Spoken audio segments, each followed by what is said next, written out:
Damas y caballeros, muy buenos días. Antes de dar inicio con este evento, se ofrecerá un minuto de silencio en honor a los fallecidos por el COVID. Les pedimos sean tan amables de permanecer de pie.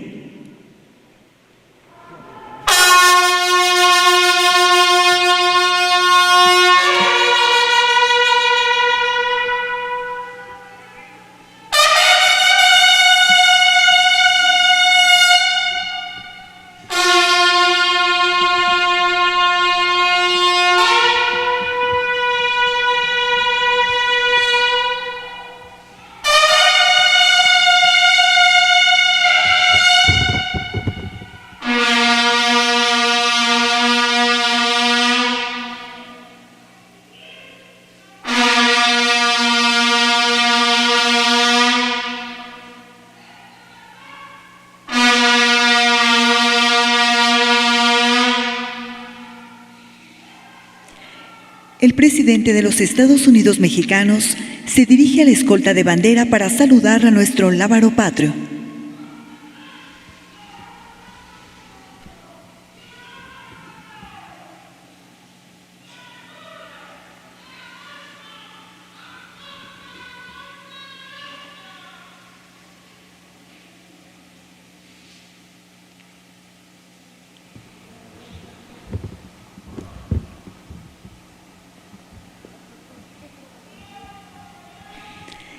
Damos inicio a este evento con los honores al presidente constitucional de los Estados Unidos mexicanos y comandante supremo de las Fuerzas Armadas.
Escuchemos el mensaje que dirige el licenciado Andrés Manuel López Obrador, presidente constitucional de los Estados Unidos mexicanos, con motivo del segundo informe de gobierno.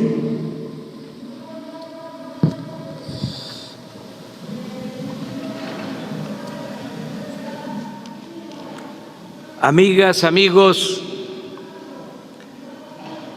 fui de los primeros en sostener que el principal problema de México era la corrupción y ahora no tengo la menor duda. La peste de la corrupción originó la crisis de México. Por eso me he propuesto erradicarla por completo y estoy convencido de que en estos tiempos, más que en otros, transformar es moralizar. Este gobierno no será recordado por corrupto. Nuestro principal legado será purificar la vida pública de México. Y estamos avanzando. No hemos emprendido persecuciones facciosas ni venganzas políticas, pero tampoco encubrimos a nadie ni permitimos la impunidad.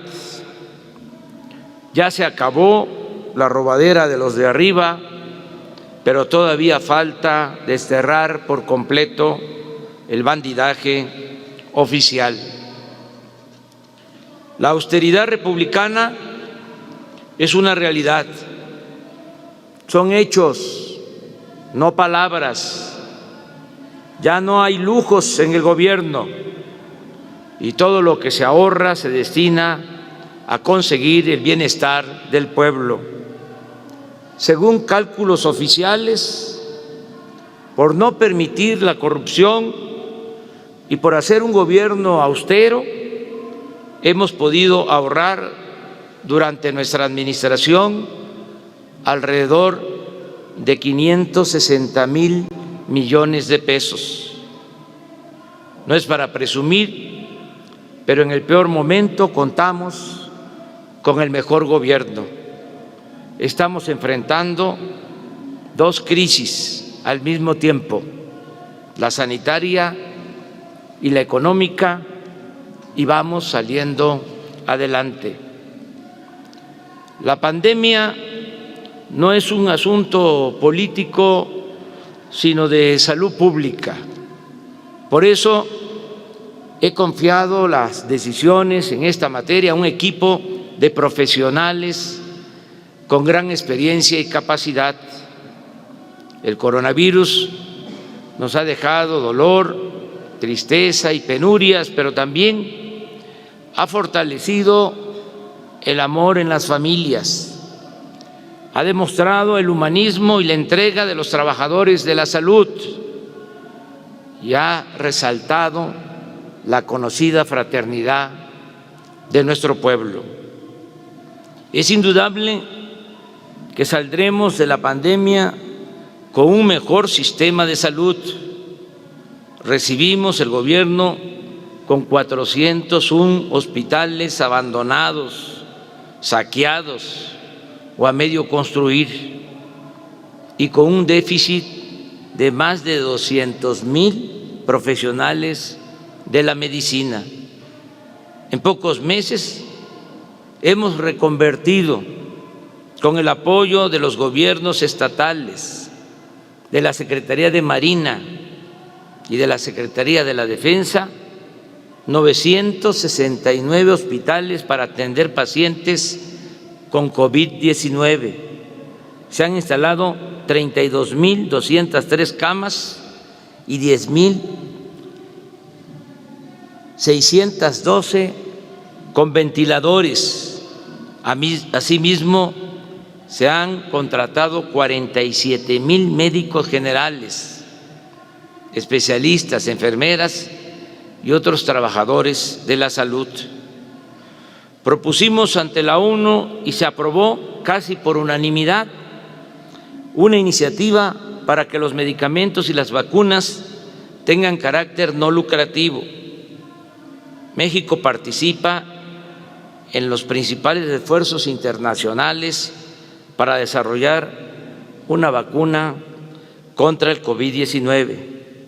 De manera específica destaco el compromiso que hicimos con la Universidad de Oxford, con el laboratorio AstraZeneca, con la Fundación Carlos Slim y con el gobierno de Argentina. Esperamos que ese acuerdo dé resultados desde noviembre y que podamos empezar a aplicar la vacuna a más tardar a principios del año próximo de manera universal y gratuita.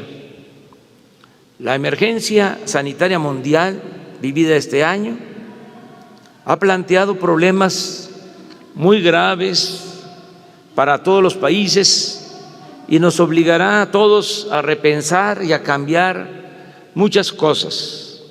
Además del tremendo dolor que ha causado la pandemia, ha quedado comprobado que sus efectos son más graves si padecemos de hipertensión, de obesidad, de diabetes.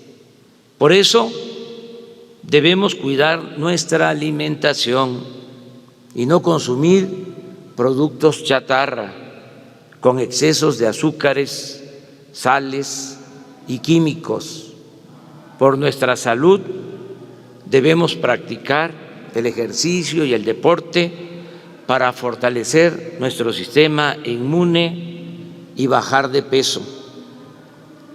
Estamos enfrentando la crisis económica provocada por la pandemia con una fórmula distinta, peculiar, heterodoxa, diría única en el mundo. Ahora todos los apoyos y créditos se entregan de manera directa para reactivar la economía de abajo hacia arriba. No se da prioridad a las grandes empresas y bancos. Ahora, por el bien de todos, primero se rescata al pueblo. Es motivo de orgullo poder decir que en 7 de cada 10 familias está llegando cuando menos un beneficio o algo del presupuesto público que es dinero de todos. Además, para tranquilidad de nuestra conciencia y felicidad de todas y de todos, el 100% de las comunidades indígenas y de los más pobres del campo y de la ciudad se benefician con al menos uno de los programas sociales. Aquí recuerdo lo que sostenía Adam Smith, que bien podría constituir uno de los fundamentos de la economía moral que estamos aplicando. Decía, por más egoísta que quiera suponerse al hombre, evidentemente hay algunos elementos en su naturaleza que lo hacen interesarse en la suerte de los otros, de tal modo que la felicidad de estos le es necesaria, aunque de ello nada obtenga, a no ser el placer, agregaría el inmenso placer de presenciarla. En otras palabras, la alegría ajena es nuestra propia dicha. No obstante, nos han reprochado que no emprendimos un rescate económico elitista para atenuar los efectos de la pandemia. Pero es un timbre de orgullo poder decir que ayudamos por medio de los programas sociales a 23 millones de familias. Imagínense cuántos adultos mayores han podido observar la reclusión sanitaria por contar con el derecho a recibir una pensión, así sea modesta. Ya se reformó el artículo 4 constitucional para convertir los apoyos destinados a los adultos mayores y a niñas y niños con discapacidad, así como el otorgamiento de becas a estudiantes de familias pobres y la atención médica y los medicamentos gratuitos, en derechos sociales prioritarios y obligatorios. De ahora en adelante el gobierno deberá cumplir con este mandato, sea del partido que sea. Este año, debido a la pandemia, los adultos mayores, así como los niños y las niñas con discapacidad, recibieron por anticipado sus pensiones. Solo falta pagar noviembre y diciembre. En 8 meses se han destinado a estos programas 115,000 millones de pesos en beneficio de 9 millones de personas. No es un gasto, sino una inversión. No son dádivas, es justicia. Antes a los jóvenes se les daba la espalda, se les discriminaba. Ahora tienen garantizado el derecho a la educación y al trabajo. Ya no son ninis, como despectivamente se les decía. Ahora son estudiantes becados o aprendices contratados con salario mínimo para que puedan capacitarse y salir adelante. No dejaremos que los jóvenes sean enganchados por la delincuencia. No están solos, con ellos estamos construyendo el futuro. 3 millones de agricultores y pescadores están siendo apoyados. Se les otorgan recursos de manera directa. Se les ayuda con jornales para cultivar sus tierras. Se les entrega fertilizantes de manera gratuita y se establecieron precios de garantía para comprar a productores del campo maíz, frijol, arroz, trigo y leche.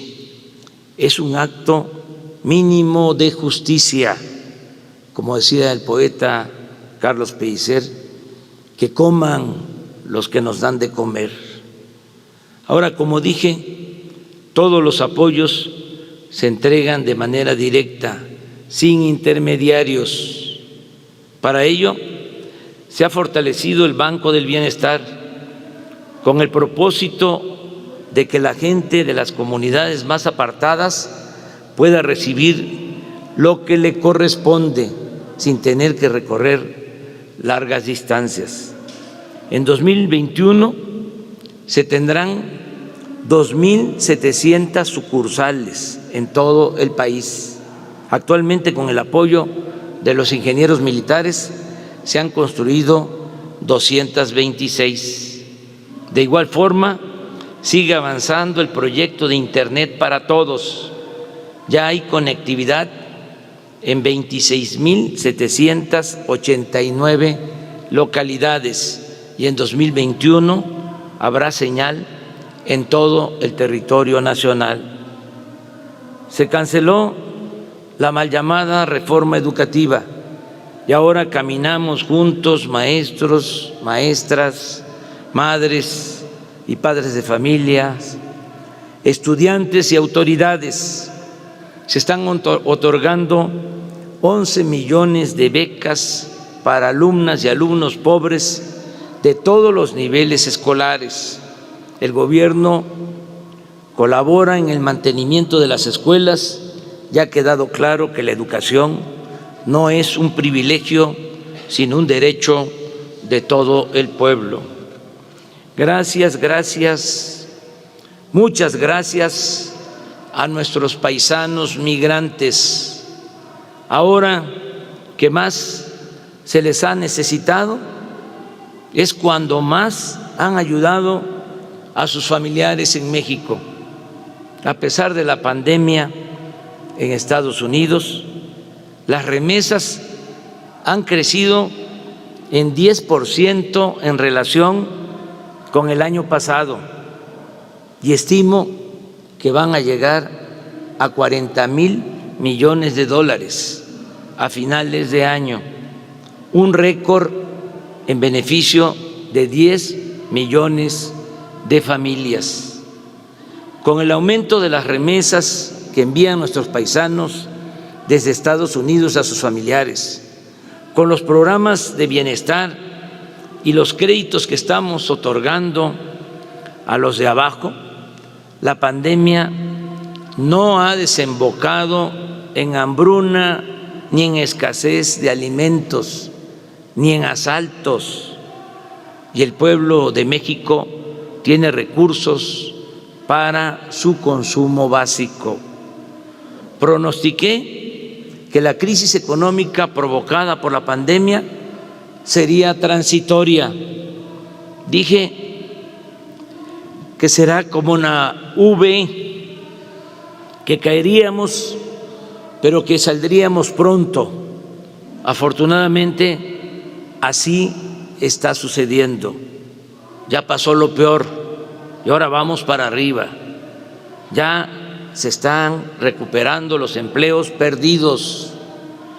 Se está regresando poco a poco a la normalidad productiva y ya estamos empezando a crecer.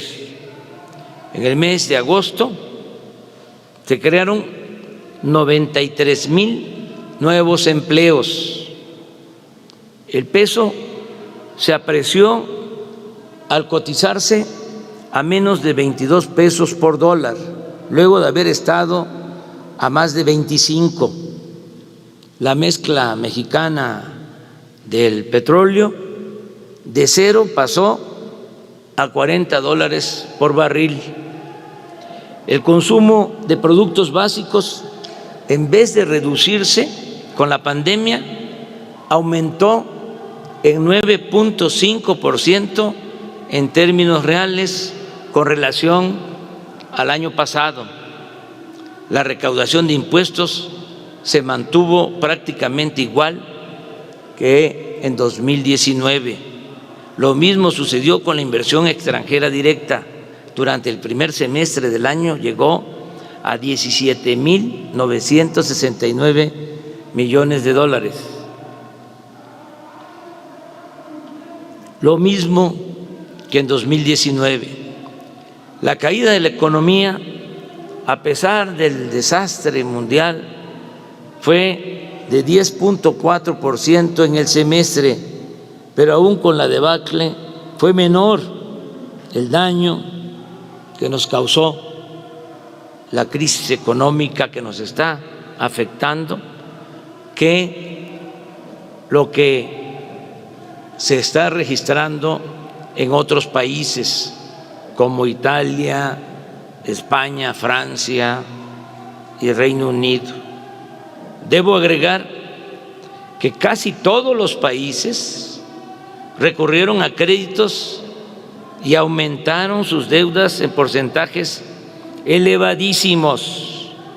En contraste, nosotros hemos enfrentado la pandemia y vamos a salir de la crisis económica sin contratar deuda adicional y sin destinar dinero público a rescates, entre comillas, inmorales, es decir, a quienes no necesitan ser rescatados.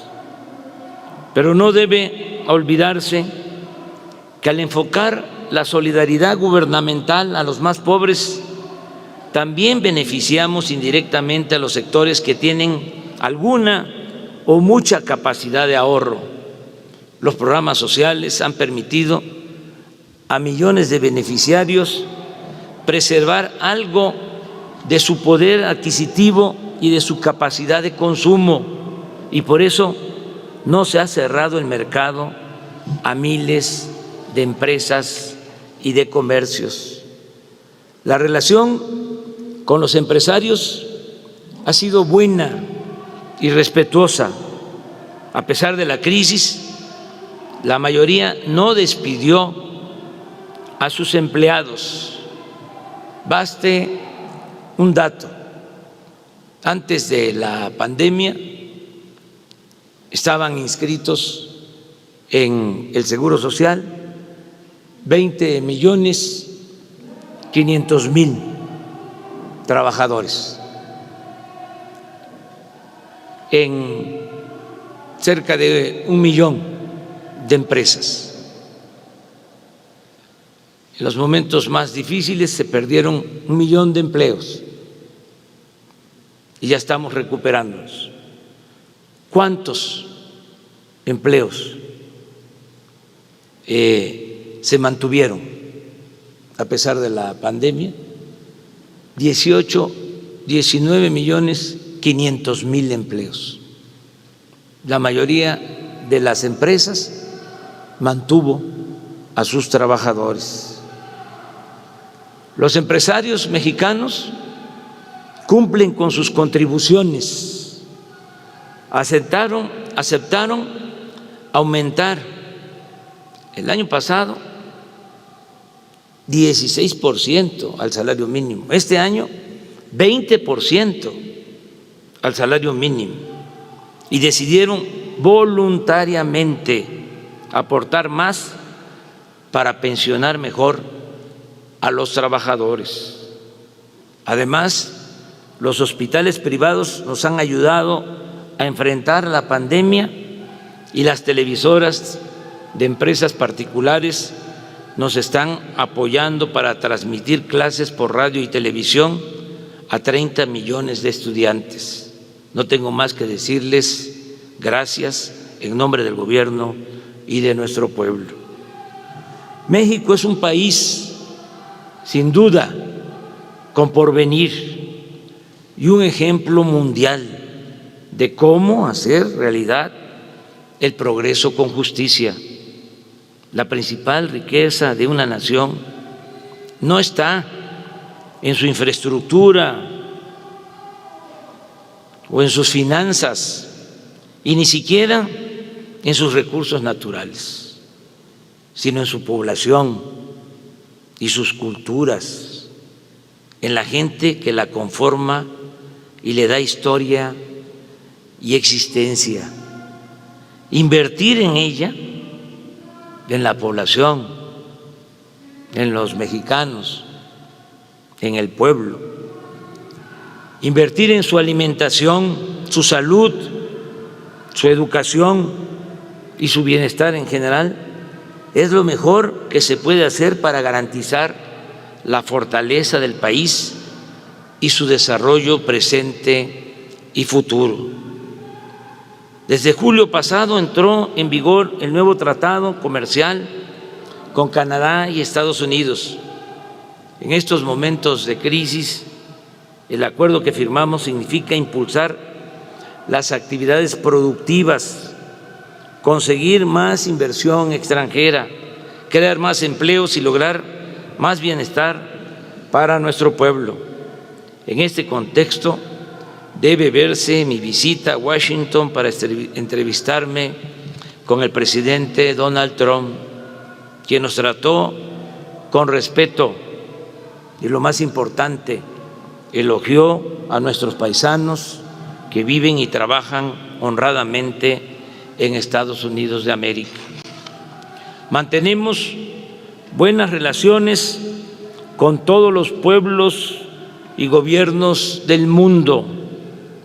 En materia de política exterior, nos apegamos a los principios constitucionales de no intervención, autodeterminación de los pueblos, solución pacífica de las controversias y cooperación para el desarrollo.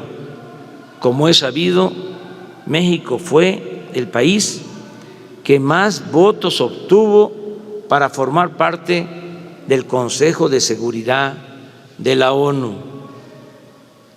Con el apoyo de los trabajadores y de los técnicos de Pemex y de la Comisión Federal de Electricidad, estamos rescatando a estas empresas públicas, haciéndolas más eficientes, limpiándolas de corrupción y cumpliendo el compromiso de no aumentar el precio de las gasolinas, del diésel, del gas, de la luz.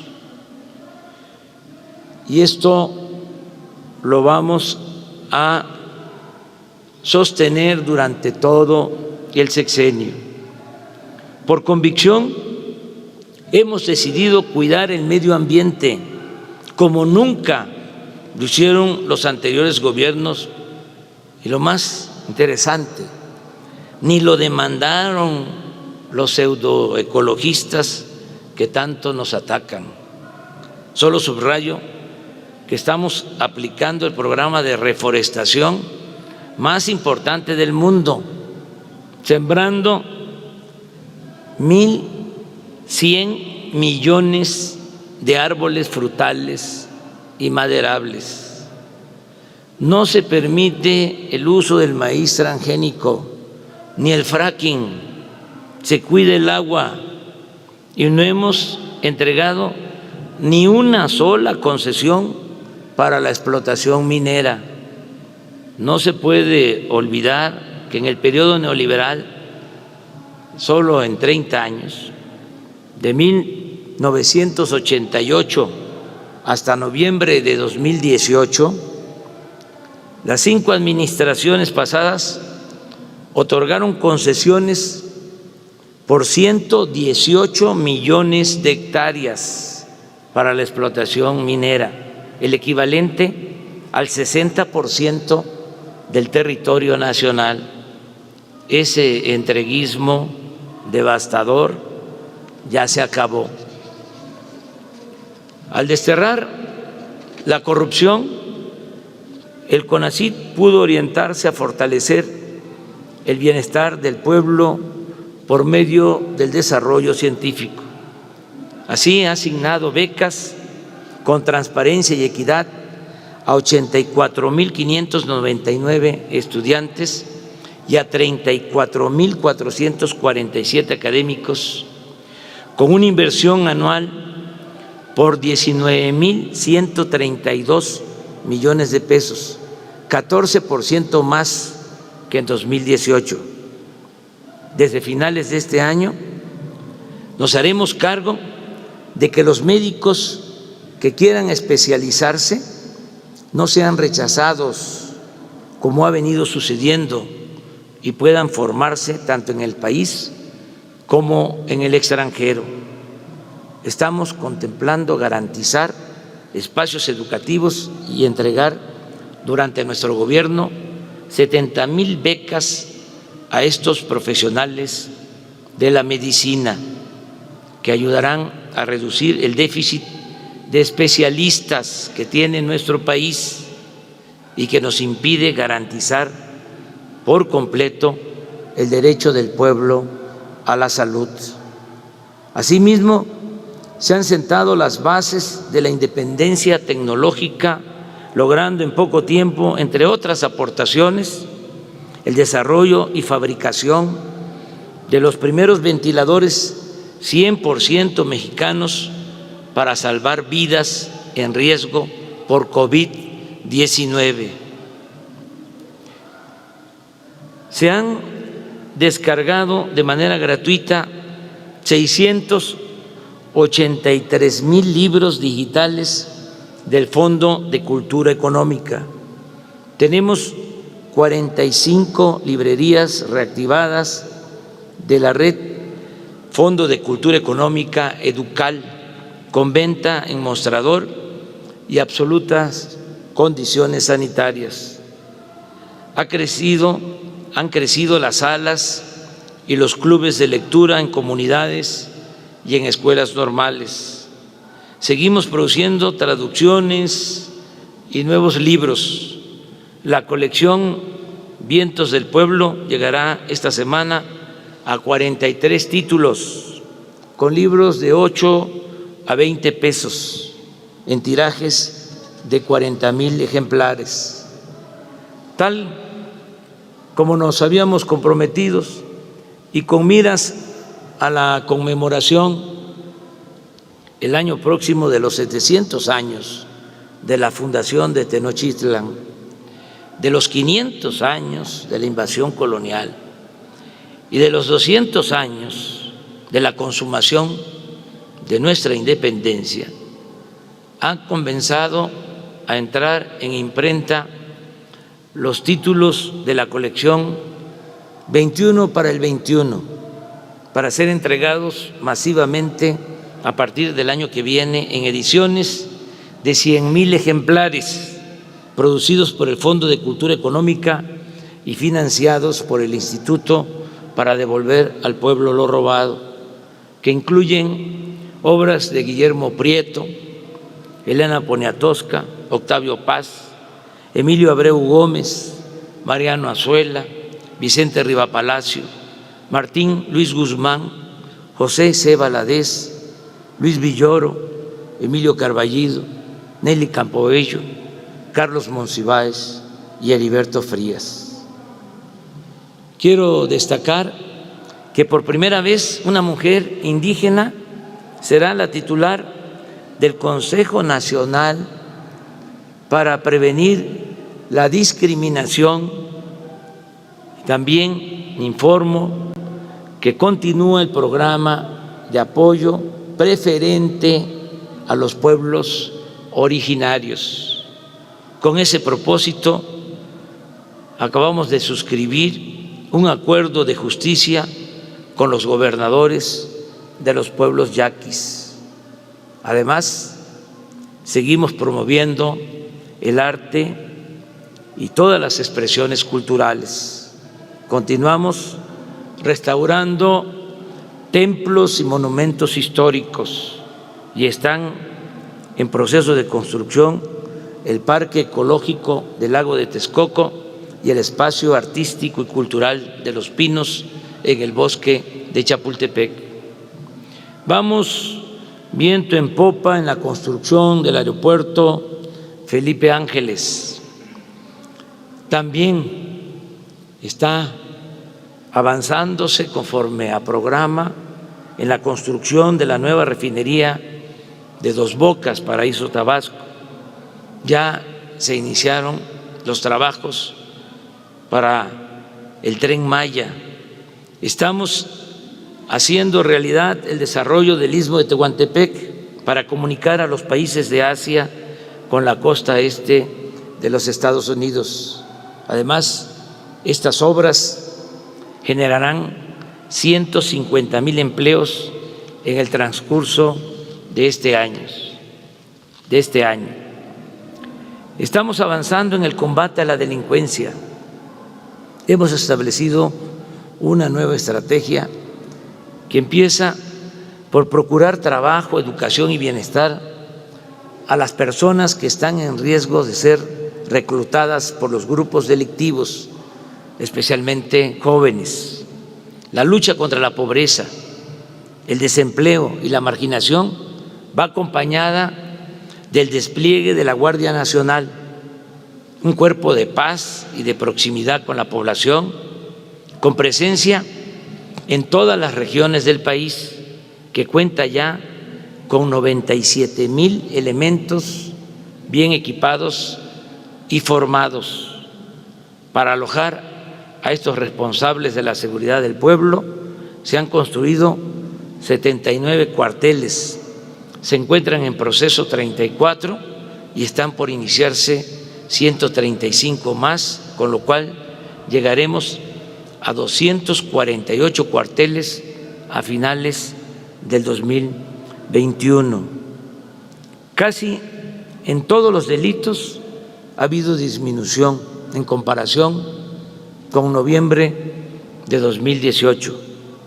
Hay menos secuestros, feminicidios, robos a transeúntes, a transportistas, menos robo de vehículos, robo en transporte público colectivo, menos robo en transporte público individual, menos robo a negocios y menos robo a casas habitación. En todos ellos se ha registrado una baja del orden del 30% en promedio. Solo han aumentado 2 delitos: homicidio doloso y extorsión, en 7.9 y 12.7% respectivamente, vinculados estos delitos fundamentalmente a la llamada delincuencia organizada.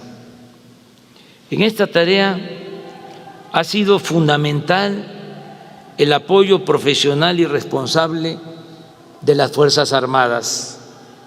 En particular, agradezco el respaldo, la lealtad y el recto proceder del almirante Rafael Ojeda Durán y del general Luis Crescencio Sandoval González, secretarios de Marina y de la Defensa Nacional, servidores públicos ejemplares. Ahora hay justicia para el pobre y en materia de seguridad ya no manda la delincuencia organizada como era antes. Ya no hay torturas, desapariciones ni masacres. Se respetan los derechos humanos y se castiga al culpable, sea quien sea. Ya no hay en el gobierno federal funcionarios como García Luna. He mantenido y seguiré manteniendo una relación institucional con las autoridades emanadas de otros partidos. Las y los gobernadores y presidentes municipales de cualquier signo político encuentran en el Ejecutivo Federal respeto y trato equitativo.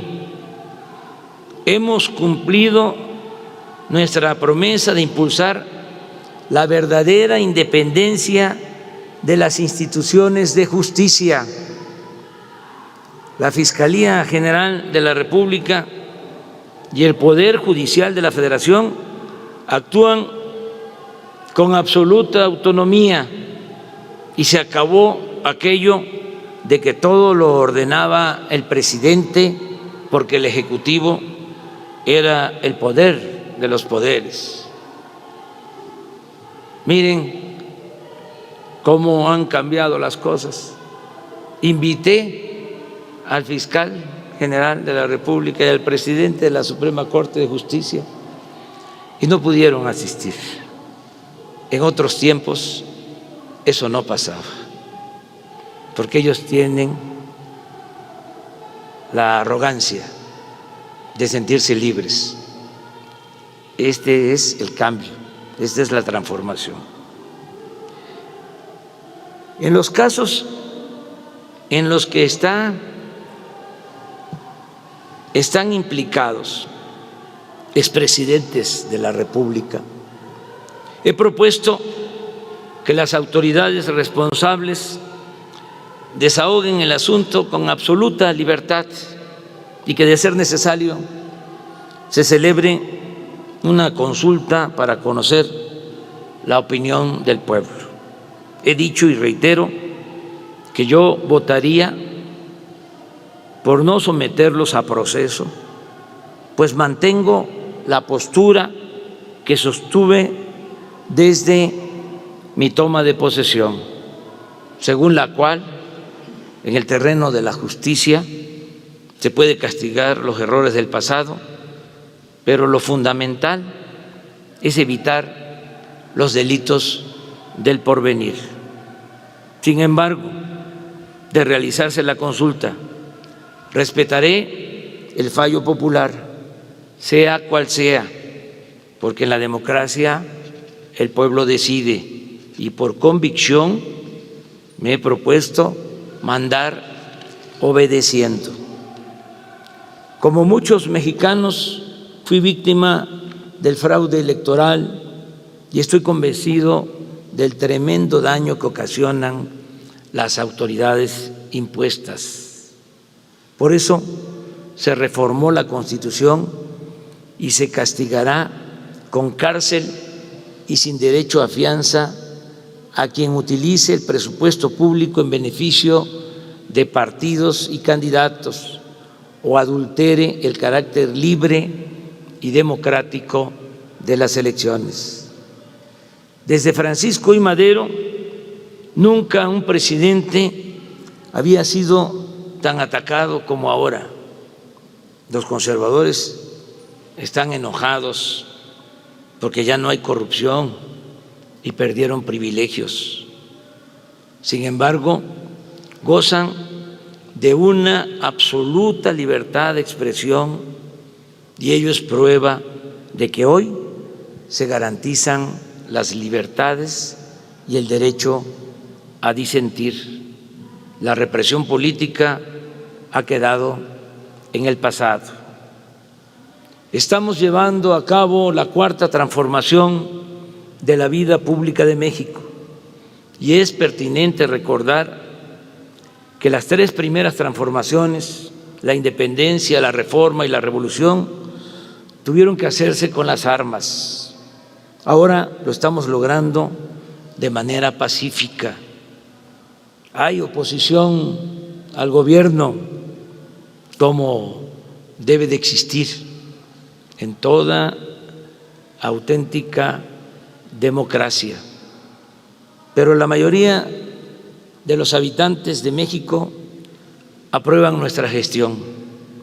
Gracias les doy a todas y a todos por la confianza. No le fallaré al pueblo de México. Amigas y amigos, hoy por la tarde, como lo establece la ley, la licenciada Olga Sánchez Cordero, secretaria de Gobernación, entregará al Congreso de la Unión el segundo informe del gobierno que represento. Es mucho lo realizado. Miren,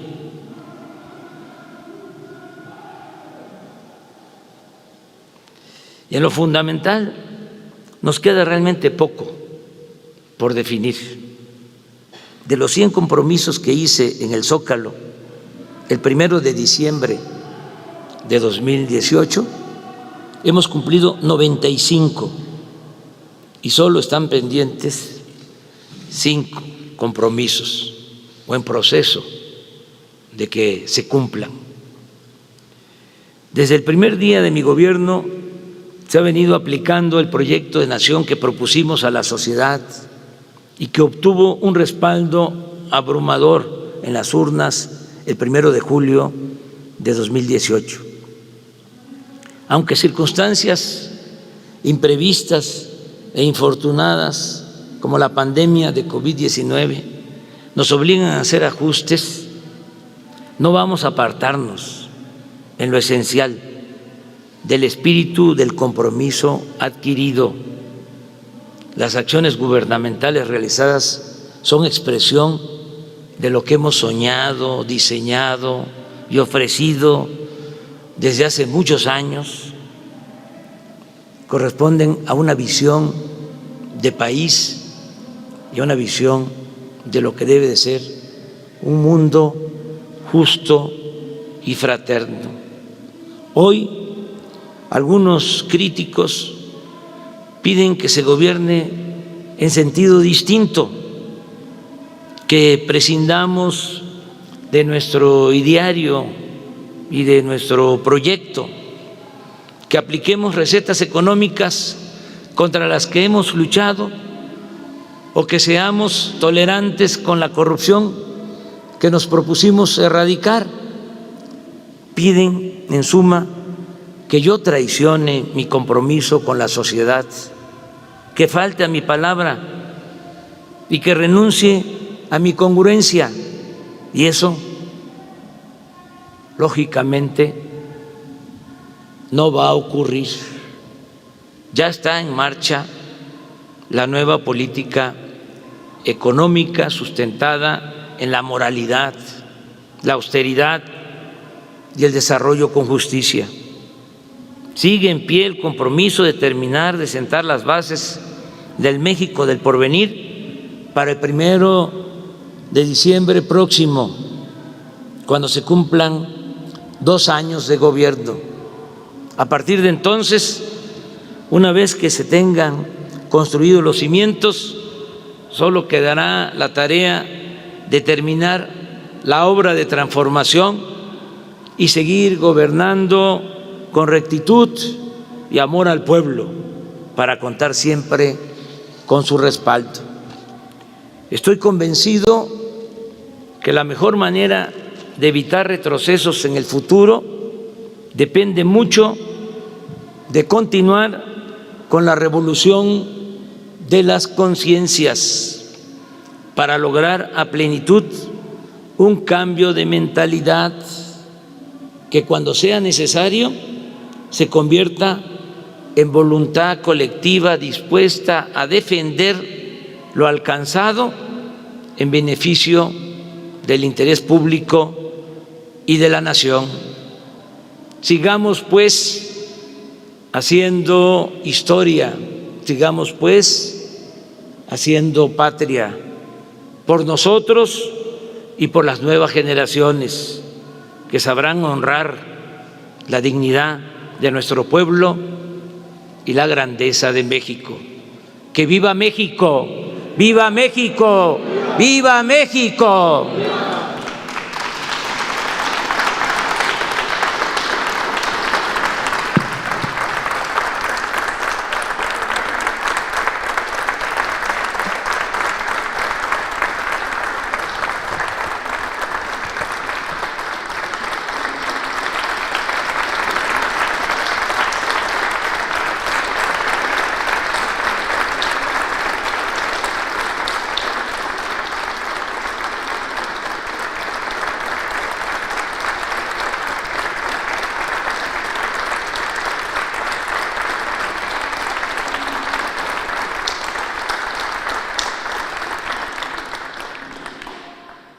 Finaliza este evento con los honores al presidente constitucional de los Estados Unidos mexicanos y comandante supremo de las Fuerzas Armadas.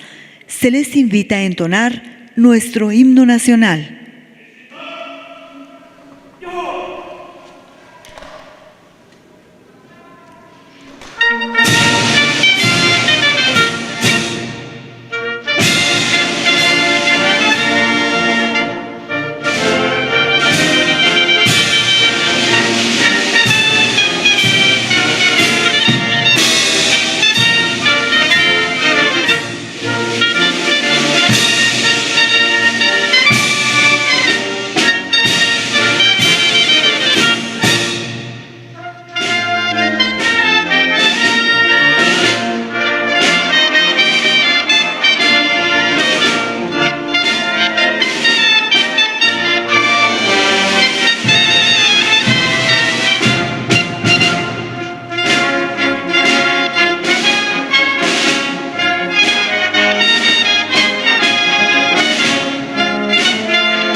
El presidente de la República se dirige a la escolta de bandera para despedirse de nuestra enseña nacional.